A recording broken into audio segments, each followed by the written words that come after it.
Hi, everybody. This is Dr. Michael Boroff, psychologist and mental health program manager for Crossover. And I want to talk in this video about signs that stress have become a problem in your life. And that may seem really obvious. You're like, hey, I'm here. I'm on the stress management page looking for help.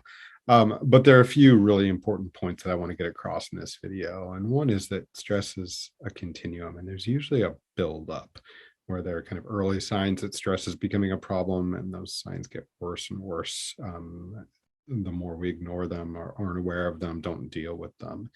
And I think for so many of us, we get so occupied in our day-to-day life and everything's going on, we're not necessarily even aware and in touch with our body and our feelings and aware of how stress is beginning to impact us. So I want to talk about some of the ways that stress presents itself, and important to know that everybody has different tolerances for stress and different ways they experience stress, both psychologically and physically. So I want to talk a little bit about that. And one of my take-home messages is the earlier you can intervene as stress starts to become a problem, the better things will be for you. So let's start with kind of common signs that stress is becoming a problem. I think one of the first ones that pops up for folks is disturbed sleep. And that can be a hard time falling asleep. That can also be wake ups in the middle of the night or very early wake ups. That's often a way that stress presents itself. Decreased productivity at work is also a really common one.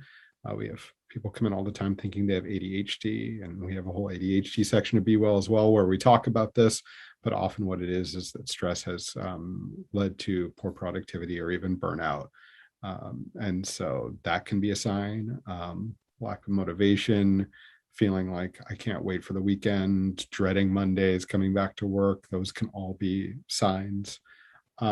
Irritability is also a really, really common one. I mean, I think if you already tend towards irritable, becoming more irritable. And then some people normally love other people, very patient, get along with folks. And then as stress piles up, they start to lose that and less empathy and become more irritable. There are also a lot of physical signs of stress becoming an issue. And for some folks, this is the main way they experience stress in their bodies. And some really common ones include GI distress, so upset stomach, diarrhea, things like that, headaches, tension headaches, migraines, tension in the body. And for so many of us, we carry tension here in the shoulders and neck. And some people, they don't even realize it. And all of a sudden, they're just touch back here and put a little pressure and it hurts. Or they go to get a massage and the masseuse goes, oh, you are really stressed out. This is very tight. And they give you that feedback. And maybe you're not even aware that that's happening in your body.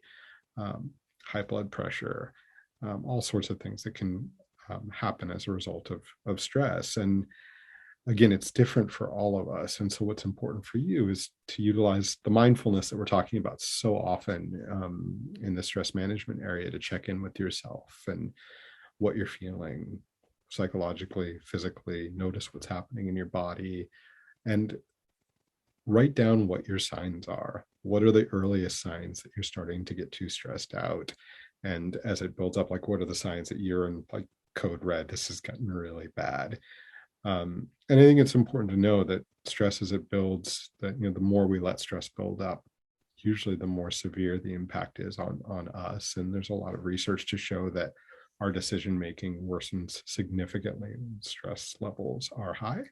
Or more likely to engage in risky behavior without thinking. Kind of the rational part of our brain starts to shut down a little bit when stress becomes really high. And obviously, there are consequences that can come with that we really want to avoid. So know what your signs are, and intervene as early on as possible. And when you notice it, don't brush it aside. Take this seriously. If you're noticing stress becoming a problem, use that PTO, take some time off. If you've been neglecting self-care, things that you love to do, make a commitment to do those things, the things that really recharge you and help you relieve that stress in a healthy way. So important to do that and commit to it. And often when I'm working with people, they say, but I feel like if I'm taking time off, I'm letting my team down, or it's going to affect my evaluation, or my family really needs me. I need to be there for my partner, for my kids. if your stress level is that high, it's going to affect all of those things as well and make it harder for you to perform well at work, make it harder for you to be present and be the partner that you want to be the parent that you want to be. It's really important to take care of yourself so that you can bring your best self to the things that are really important to you in life. And so that's the take home. Know what your signs are, intervene as early as possible, utilize the mindfulness skills so that you're checking in with yourself frequently and being aware of what those signs are so that you can do something different. Hope that helps. Thank you.